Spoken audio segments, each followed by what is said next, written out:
Greetings and salutations. Welcome to a video about audio. A couple of things I want to say before we get started.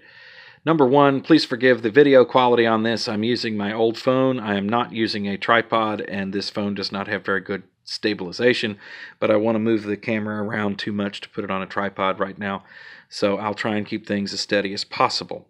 Second of all, I want to say before we get anywhere into this at all, I believe cassette is a totally dead format. I think it's past tense. I don't think it has any future at all. None. For a couple of reasons. First of all, you can't buy a decent tape deck these days. There are a few that are on the market. Some of them are quite expensive. However, they're all cheap Chinesium junk inside. The mechanisms are nasty. And there is no Dolby noise reduction anymore. It just doesn't exist. Since 2014, you can't buy a tape deck with Dolby noise reduction, and in my opinion, the only way to make a normal position tape sound good is to either compress the audio so much when you record it that it's very loud to begin with and you can't hear the noise, or to use Dolby noise reduction. Now, if you have a different opinion, feel free to put that in the comments. Either way, I have to have something that has Dolby noise reduction on it because I have all of these tapes here, and this is what I still have after 40 years of hauling a whole bunch of tapes around with me. And a lot of these are things like recordings of me on the radio. They are friends of mine on the radio. They are, demos from people's bands. I know there's all kinds of crazy stuff in here. Comedy bits. And then this particular drawer here has a bunch of music-related tapes, and there's some pre-recorded tapes in there.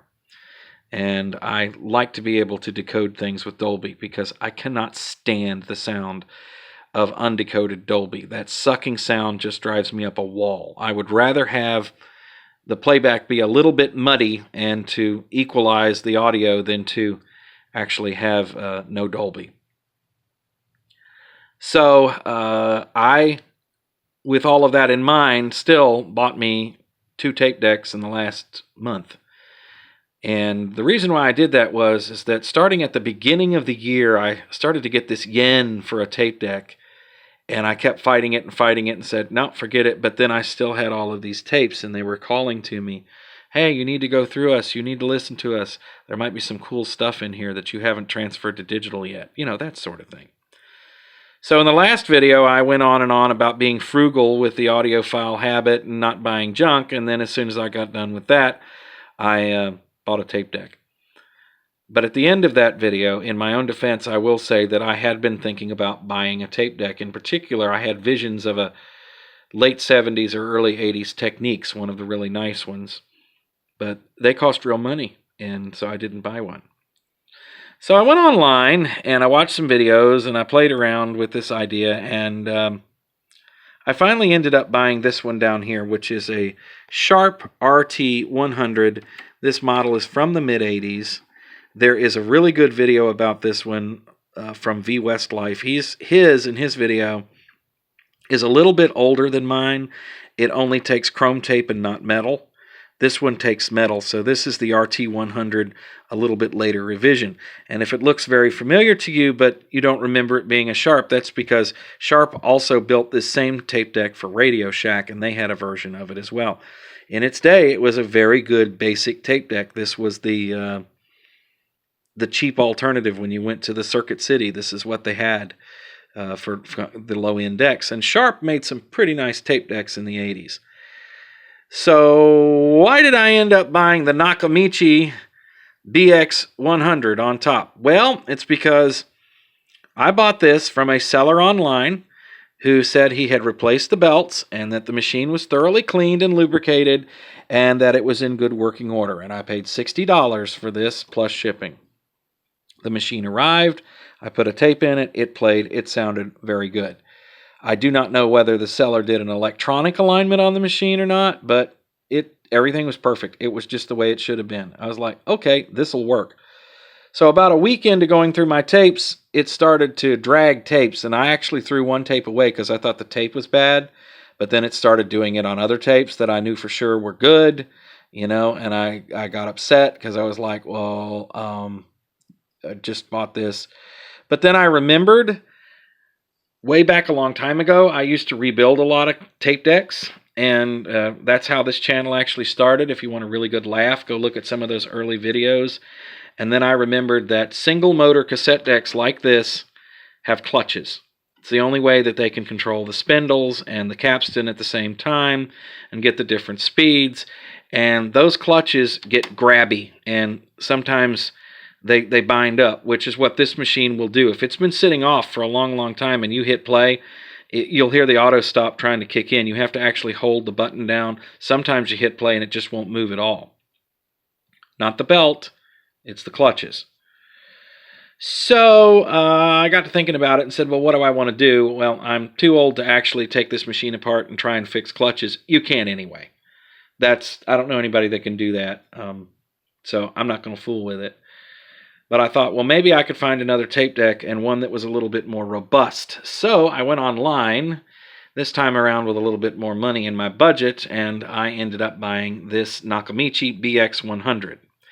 The only time that I have seen Nakamichi cassette decks outside of a recording studio, well, is now. It's hooked up to my stereo. When I was working in radio in the 80s and 90s, you would see these in radio stations, and they were also in all kinds of audio production houses, recording studios for music, whatever. These were very popular, but they were expensive at the time, and they were definitely well above my budget, so I used to buy Onkyo tape decks, which I think are almost as good. But the Nakamichi has really turned my head around because it does sound amazing. And the first thing I played in it was one of these really nice Arista Quala tapes from the early 80s. This is Eye in the Sky. This tape is probably about 40 years old, and it sounds amazingly good. So let's go through the features on both of these decks, and then I want to talk a little bit about blank tape. Yeah, you can still buy it. So let me run through this real quick. These are both very basic cassette decks. We'll start with the Sharp. You got your power over here, and it says metal. And then we have, this is eject, record, play, and then we have rewind, fast forward, and pause. That's it. And if I put a tape in the machine, we'll get it running here so you can see the meters and stuff like that, but you're not going to hear anything because this is not hooked up audio-wise. This tape shouldn't bind up. It's a relatively new tape. So as we move across here, you'll see we have two 1/4-inch microphone inputs. There's a switch on the back between mic and line. The line inputs are on the back. Dolby noise reduction. Just Dolby B, no Dolby C. I like it that way. V Westlife has a video up about this machine. His is just one model back, though. His is an earlier RT-100. And he mentions in that video that tape decks with just Dolby B tend to sound better decoding pre-recorded tapes with Dolby B than those that have the chip that also has Dolby C on it. I agree. I don't know why, but it's true. This machine has chrome tape and metal, and then here's your input right and left, and then there's headphone jack there. That's it. This is the machine. And like I said, the sound quality is actually quite good. It is not bad sounding, other than its transport woes. So that brings me up to the next machine here, which is the Nakamichi BX-100. We'll start over here. There are no mic inputs on this machine. This is a timer. When the power comes on, the machine can either go into play or record, depending on what you need it to do. Then we have rewind. We have fast forward. We have stop, we have play, we have pause, and we have record. And down here is actually a fader for the input audio when you're recording. Here is the eject button. We're going to take this tape out of here and put it in here so it can be playing. We can see the meters move and stuff. You won't hear anything. Like I said, I don't have anything on cassette you want to hear, and anything I do will probably get a copyright strike, which is something I don't want. So, cassette well here. Here are the meters. This is the reset for the counter. This is the couple of controls. I think there's a return to 0 here and something else. I'm not quite sure what this does. I have to download the manual. And this is your inputs, left and right. And you can set this to perfect balance and then use your master fader over here. Pretty cool, huh? Over here we have Dolby noise reduction. Once again, this is just B. I like that. Metal tape, chrome tape, normal tape, and the equalization for the tape is different. Or it's separate rather. So it's not automatic with the tape type. You can record a chrome tape in this with 120 microsecond equalization like for normal if you want to, and then you'll be able to play it back in any tape deck and it won't be too bright. Pretty cool, huh? See, later on, Cassette's got these keyways on top. Like this is a chrome tape, you can tell by looking, and metal tapes will have an extra keyway right here. I do have some metal tapes, but they're buried. I didn't get them out. So later tape decks automatically figure that out, which is okay, but it's really not, for me, the best way to go. I like to have everything manual. The more stuff that is on a tape deck that can mess up, the more chance something will be messed up. So down here is a multiplex filter for recording off of FM radio. The idea is that filters off the 19 kilohertz pilot tone, which messes with Dolby noise reduction on high-end decks like this. So this one cost, like I said, did I tell you the price? I don't believe I did. This was $60 plus shipping. This one was about $300. That's the difference. I don't know how much these were new. I looked it up. I can't find the number. I know that they were way above the budget that I had back when they were popular in the 80s and 90s. I can tell you that much. And this machine is just one of the best sounding cassette decks I have ever heard in my entire life. So this is the platform from which I'm going to be working with all this, and I don't know whether I'm going to just, transfer everything over and then these two become shelf queens or what. This machine is going to be on rewind and fast forward duty because of those nasty clutches. Why am I not worried about that with the Nakamichi? There are no clutches. It is a 3-motor deck. This deck has a motor that runs the spindles, it has a motor that runs the capstan, and it has a motor that moves the heads up and down. Those of you who have been around for a while may remember the wonderful 2-motor decks that Onkyo had years ago. Their design was a little bit different. They had a motor that ran a belt, and the capstan was on a big flywheel and a big belt connected to the motor for the main transport. And those still sound good today, and the belts are super easy to find and replace as well. This machine, it does have a belt, but the belt just runs the counter here. That's all it does. The actual drive itself is all direct drive. And there is a kit that you can buy for the Nakamichi that gives you all the rubber in the machine. So it gets the pinch roller and the idler tire and that belt and everything. I bought this from a seller who not only did a physical mechanical alignment on the machine and replaced all the rubber and cleaned everything, he also checked the electronic alignment, so that's right, I can verify that. This machine down here, the seller said that he had replaced all the belts, and I believe he told the truth. You just didn't dig into the clutches. I don't know if he did an electronic alignment on it, but I think I can tell you that it sounds good. So either the electronic alignment is good from 1980 something, or it is just he did a really good job aligning it. The problem here is the transport. I'm hoping that with a little use that those clutches might they might give up. They might loosen up. Is what I'm trying to say. But I was mad, man, because I actually threw a tape away. I thought the tape was binding up, and I thought it was bad. And then I put a tape in I knew was good, and it started doing the same thing, and I went, oh. I mean, I expected it to be a little flaky. It's from 1985. It's 40 years old, but anyway, there was problems there. Another thing I want to talk about here is the fact that I was able to go online and buy new tape. When I bought this machine, I thought maybe that I would have to do an electronic alignment on it, and back in the 80s and 90s, all of those cassette decks we had, besides Sony's, Sony tape decks used their own tape, which was Sony HF. But most other tape decks, the tape that they said was the standard tape for it was Maxell UR. So I went on to Amazon to see if I could find maybe a couple of new old stocks. I was looking on eBay at first. And then I looked over at Amazon, and they have it new. It's not new old stock. It's listed as new, which makes me wonder if Maxell is still making this stuff. They also have listed as new Maxell XL2, the chrome tape version. The chrome tape was like extremely expensive. A 5-pack was like $60-something, as I recall, or almost 70. The normal position, type 1, I got a 5-pack for $11. So I have not had to do an alignment on either one of these machines because electronically they're just fine. There's no problem. They record and play back beautifully.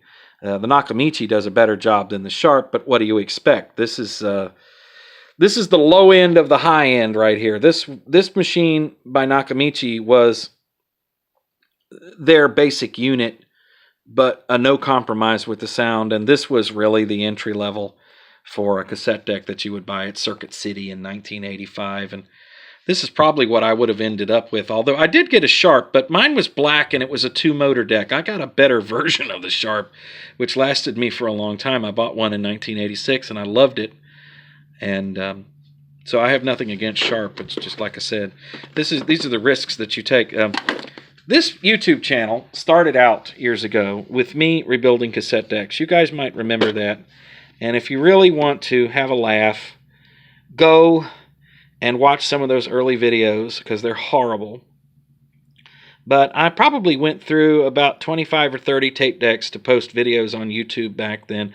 It was kind of a midlife crisis thing. And so I still have my little kit that I put together for working on tape decks. And you'd be surprised, it doesn't take much. The specialty tool here is this one. This is a head demagnetizer. And I want to say that I would recommend you get one if you're going to be playing around with a lot of tape decks. But the main thing that this does is make sure that the heads themselves and the capstan and anything that touches the tape does not have any magnetism to it at all. And the reason that can be a problem is that if the heads are too magnetic on their own, they can actually start erasing tapes and stuff. I've never run into a cassette deck that ever did that.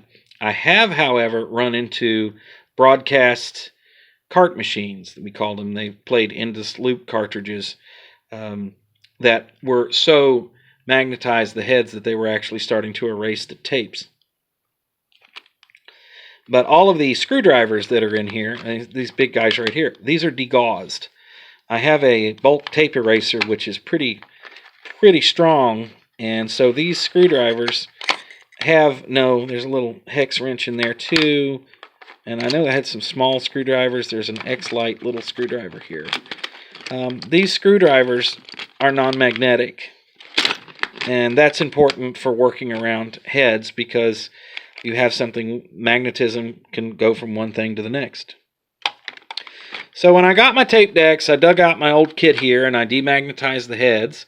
I have no idea whether the people that did this did that or not. But there you go. There are better videos online about both of these tape decks. V Westlife did one about this one. There's also another one about this one. I don't remember who did it. I didn't even watch it. I just saw that it popped up. I need to download the manual for this machine to learn more. But it's so simple. You know what I mean? It'll do exactly what I want it to do. And so this is what I'm into. I'm playing around with this for a little while. And I don't know. Cassettes are dead, man. It's a dead format. I don't even know why I'm doing this. But to be honest with you, it's fun. And when you get to play with a machine like this that back in the day I just could have never afforded. This one is rebuilt, realigned. Yeah, it was $300, but it was worth it. And I'm going to go give that seller some really good feedback because I've only had this machine since this afternoon. And I was just blown away with the sound. It's just absolutely amazing. Most people remember cassette as sounding horrible. It's not horrible sounding, folks. The crappy tape decks that you could buy in the department stores were horrible. The tapes themselves, pretty good quality. Thank you for watching. Love to hear your comments. Talk to you again soon.